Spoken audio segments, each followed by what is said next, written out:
네, 안녕하세요. 와주스키입니다. 자, 오늘은 시황과 증시와 그리고 상황에 대해서 좀 브리핑을 하려고 하는데요. 일단은 오늘 사태를 딱 보고 여러 가지 좀 퍼즐, 제가 풀지 못했던 퍼즐이 조금 맞춰지는 기분이 들었습니다. 먼저 좀 양해를 구할 것은 오늘 영상에서는 시황과 경제를 이야기하기 위해서 이 대통령, 그러니까 정부, 대통령이라면 좀 그렇네요. 정부 정책에 좀 비난적인 이야기를 제가 많이 할 것 같습니다. 그러니까 피할 수가 없는 부분이라서 먼저 양해를 구하고 영상을 올리도록 하겠습니다. 뭐 일단은 자유 발언이 보장된 국가 안에서 제가 이야기를 하기 때문에 너무 또 자극적인 이야기는 되도록 피하도록 하겠습니다. 자, 이게 지금 상황 자체가 어떻게 돌아가는 거냐면 작년 10월 기점을 또 얘기할 수밖에 없는 것 같아요. 작년 10월 기점. 자, 이 부분은 얘기할 수밖에 없습니다. 한국 경제가 좋지 않다라는 것은 누구나 다 공감하는 부분이었어요. 기업들이 수주가 줄어들고 있고, 그리고 채용도 줄어들고 있고, 채용은 지금 거의 뭐 지옥이죠. 20대들이 취업하기 위해서는 지금 이건 거의 힘들지 않나, 막 거의 그냥 창업해야 되는 거 아닌가라는 생각이 들 정도로 굉장히 힘든 시점이라고 볼 수밖에 없습니다. 그건 왜 그러냐? 글로벌 먹거리 산업이 줄어들었기 때문에 그런 것이고, 동시에 중국이 우리의 먹거리를 차지했기 때문에 그런 겁니다. 그러니까 구조적으로 어쩔 수가 없는 거예요. 구조적으로. 그러면 이런 부분에 대해서 진작에 해결이 됐었어야 됐어요. 사실은 이거는 이번 정권뿐만 아니라 지난 정권부터 미리 대비를 했어야 하는 부분입니다. 중국이 산업적으로 발전을 하고 있고, 그죠? 네, 그런 부분에 대해서 경계와 좀 상황 관리를 할 수밖에 없는 상황인데 우리나라 인력도 뺏기고 뭐 그러다 보니까 먹거리 산업도 자연스럽게 치고 들어오는 게 당연한 거죠. 그나마 좀 다행인 건, 이제 추가적으로 다행인 건 현 시점에서 미국이 중국과의 무역 경쟁을 통해서 어떤 제재를 들어가고 있는데 그런 부분이 우리나라에게 기회가 될 수 있다라면 기회가 될 수 있는 겁니다. 왜냐하면 우리는 미국과 동맹국이기 때문에 그런 거죠.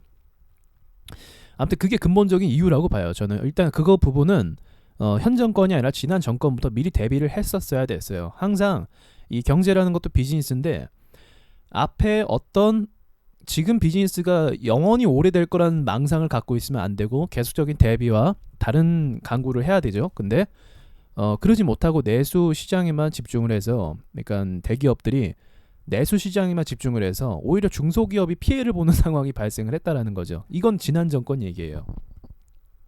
그래서 그 부분은 굉장히 못마땅했는데, 아무튼 그런 상황 때문에 현재의 산업 발전이 굉장히 소극적으로 이루어졌고, 투자나 설비 이런 게 소극적으로 이루어졌고, 지금과 같이 경기가 안 좋다라고 얘기할 수가 있는 겁니다. 2016년도 제가 정확하게 기억하는 건 2016년도 기점 이후로 경기가 정말 안 좋아졌어요.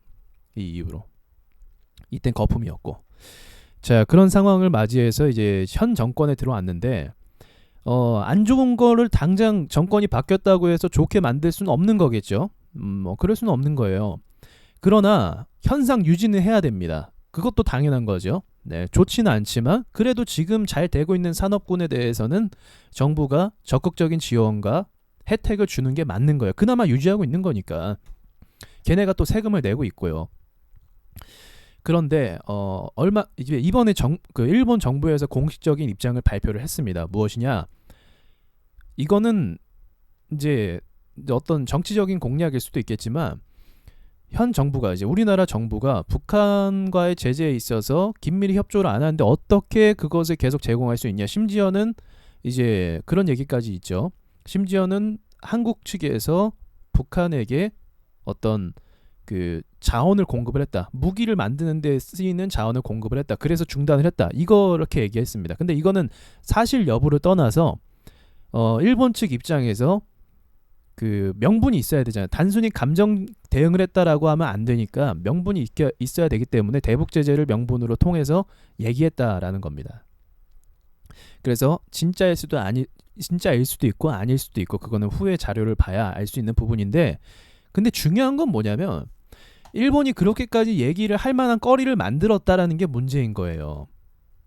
일본이 그렇게까지 얘기를 할 만한 걸 만들었다라는 게 문제입니다. 그러니까 친일이었고, 이게 좀 이제 친일 뭐 이런 거 우파 좌파 나누는 별로 좋아하진 않지만, 이 정부 자체가 일본에 대해서 긍정적이라고 했다면 북한에 대해서 이제 방어적인 자세를 취하고 이제 적대국으로 봤다라고 한다면 이러한 얘기 자체는 언급이 안 됐을 거예요. 근데 계속적으로 북한은 핵을 포기하지 않는 상황인데도 불구하고, 그런 상황인데도 불구하고 계속적인 그 북한에 대한 지원, 이게 눈에 보이니까 이런 오해를 살만한 그 이야기를 던질 수도 있는 겁니다. 그러니까 합리적인 의심이라고 할 수도 있는 거고, 이런 오해의 소지는 어쨌든 현 정부가 만들어낸 건 맞아요. 그리고 이런 얘기도 있습니다. 일본 측에서 이런 그 지금 어떻게 보면 경제 제재죠. 일본이 우리한테 강한 경제 제재입니다. 그러니까 북한 꼴 난 거예요. 객관적으로 보면은 우리가 북한 꼴 난 거예요. 지금 경제 제재 우리가 받는 상황입니다. 그 우리가 경제 제재를 받아야 되는 이유가 사실 없는데 이렇게 얘기했다 하더라고요. 올해 초부터 이미 준비한 사안이었다라고 얘기를 했습니다. 올해 초부터. 제가 이 얘기를 딱 들으니까 작년 10월, 이제 다시 증시로 넘어와서 작년 10월에 폭락했던 그림이 약간은 맞아 떨어지더라고요. 이게 제가 이때도 몇 번을 얘기했지만 명분이 있어야 이 정도 폭락이 와요. 명분. 그러니까 뭐 EU가 그 뭐죠? 기억이 안 나네요. 그 탈퇴했다. 유럽이 EU에서 탈퇴했다. 그래서 증시가 폭락할 수도 있는 거고, 뭐 그 외에 또 김정은이 미사일을 계속 쏴서 그 전쟁의 위협이 고조되는, 심지어 막 누가 죽고 막 이러면, 근데 그 정도에도 이런 스케 떨어지진 않아요. 진짜로 그렇게 상황이 돼도 이렇게 떨어지진 않습니다. 자, 그런 어떤 압박이 왔을 경우에 지속성을 가지면 이 정도로 빠진 거나, 또는 금융 위기가 올 경우에 이 정도로 빠집니다. 그래서 이때 제가 계속 반복적으로 말씀드렸던 게 좀 납득이 안 된다, 이해가 잘 안 된다라는 말씀을 계속 드렸던 겁니다. 근데 이제 이번에 일본의 어떤 무역 제재를 봤을 때, 한국을 향한 무역 제재를 봤을 때 이 퍼즐이 약간 맞아 떨어진 느낌이 들었다라는 거죠. 이런 제재가 한국에게 왔을 경우에를 대비했을 때 미리 주가가 빠지는 게 이제 이해가 된다라는 겁니다. 그러니까 지금은 제가 그 전에 얘기했던 구체적인 명분이 지금 생긴 상황이에요, 여러분. 이게 중요한 것 같아요. 이제는 명분이 생겼어요. 이 명분이 없으면 상승장 가는 거거든요. 근데 참 이 2%의 공식도 잘 맞는 것 같기도 해요. 그죠? 우리 제 영상을 처음 보신 분들도 지금 있을 거라고 생각하고, 계속 그 전부터 보신 분들도 있을 거라 생각하는데, 제가 늘 강조했던 부분이 코스닥이 2% 일봉상 2%가 빠지면 일단은 비중 줄이라고 했습니다. 요거는 늘 말씀을 드렸던 거고, 2%가 빠지면, 그러니까 웬만한 증시가 2%까지는 잘 안 빠져요. 악재가 있어야 되는데 이때도 악재가 별로 없었어요. 물론 악재라고 하면 일본이겠죠. 근데 오늘도 2%가 빠졌다라는 거는 굉장히 위협적인 상황이라는 거죠. 부정할 수가 없습니다. 물론 어딘가를 밟고 다시 올라올 가능성의 여지도 저는 뭐 볼 수 있겠다라고 하지만, 현 상황으로 놓고 봤을 때는 보수적인 대응이 맞는 거고, 이미 보수적인 대응을 했어야 되는 거고요. 여러분들이 좀 한 발 늦었을 수도 있겠지만, 그래서 그랬던 상황이라는 겁니다. 그래서 이 상황을 놓고 봤을 때 일단은 그 또 이제 구체적으로 일본 반도체 얘기를 들어가자고 한다면, 제가 저번 시간에 일본 반도체 얘기를 했을 때는 사실은 그것에 대한 정보를 잘 갖고 있지 않았고, 이번 주말간 잠깐 보니까 요약해서 말씀드리자면, 일본이 우리나라에 납품했던 제품은 세계 점유율 90%를 차지하는 부품 중에 하나였습니다. 사업해보신 분들은 알아요. 90%를 차지한다는 게 어떤 의미인지를 압니다. 그건 뭐냐? 독보적이라는 거예요. 독보적인 거. 어떤 비즈니스든 어떤 사업 아이템이 90% 이상의 점유율을 갖도록 납두진 않아요. 절대 납두진 않아요. 그 무슨 말이냐면, 얘가 90%를 지금 먹고 있어요. 장사하면서. 그럼 이 90%를 먹고 있으면은 이거를 왜 냅두지 않냐면, 내가 좀만 얘네랑 동일한 수준의 제품을 만든 다음에 가격 경쟁을 붙여서 단가 싸움이 들어가기 시작하면 얘네도 단가가 낮아지고 나도 단가가 낮으면서 시장이 공평해지는 상황이 발생을 합니다. 시장이 이제 균형을 맞추게 돼요. 독식이라는 건 그래서 존재하기가 힘든 거예요. 자본주의 시장에서. 근데 이런 반도체 먹거리 산업에 있어서 독식을 한다? 그 말은 독보적인 기술을 갖고 있다라는 거예요. 독보적인 기술을. 그러니까 현재 지금 반도체 대체할 수 있는 주식들 있잖아요. 거의 가짜일 가능성이 높아요. 그러니까 저는 이제 저번에 이것에 대해서 잘 몰랐기 때문에 대체할 수 있는 게 한번 찾아보자라고 했는데 제가 지금 공부해 보니까 대체할 수 있는 거야 가능성을 두는 건 굉장히 낮아요.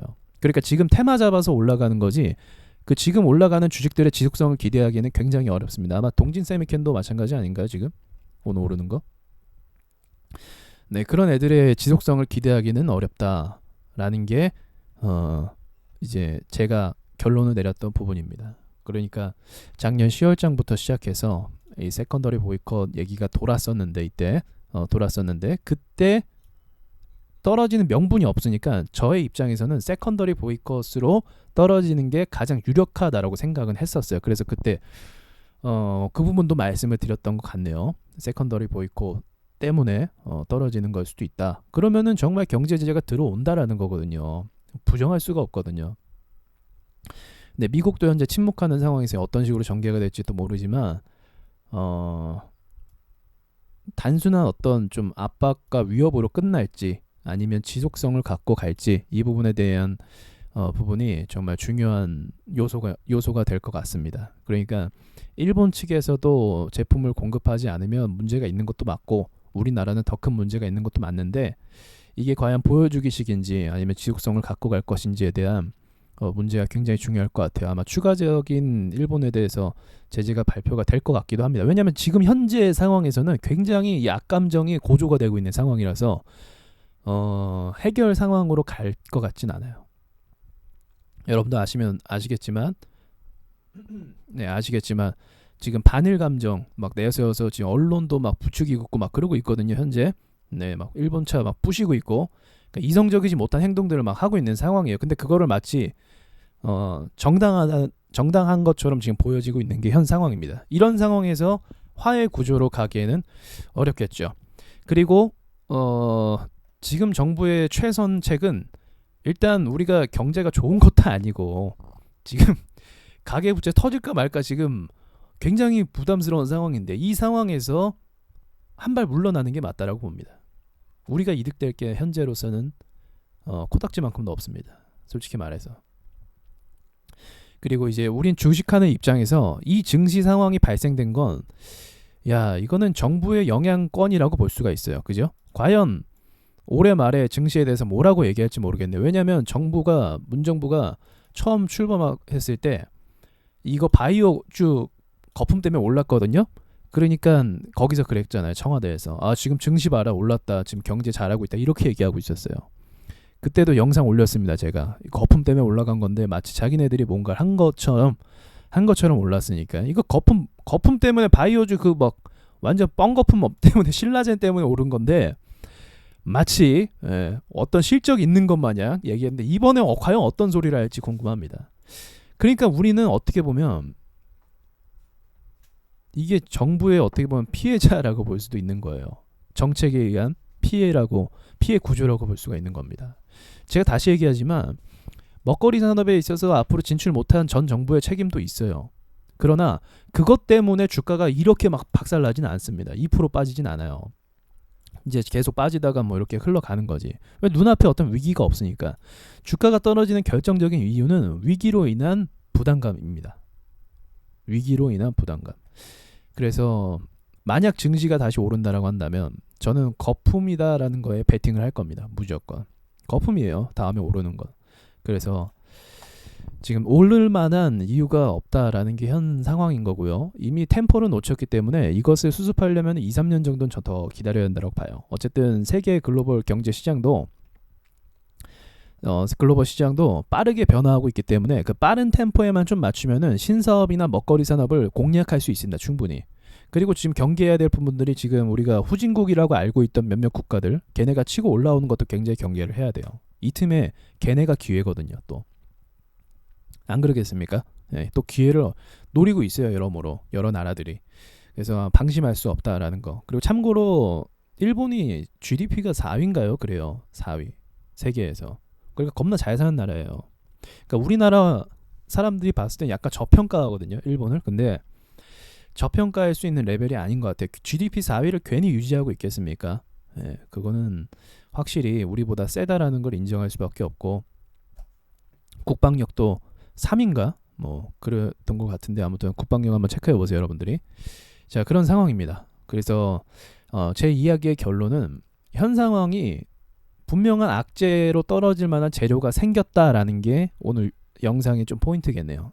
그전에는 세컨더리 보이콘 막 소문 어쩌고저쩌고 하면서 과연 뭘까라고 생각했는데 오늘 빠진 거 보고 이제 눈에 보이는 경제 제재가 들어왔기 때문에 이것이 해결이 되지 않는다라고 한다면 이전에 빠졌던 증시의 폭을 연속성 있게 가져갈 수도 있다라고 생각하는 게 저의 입장입니다.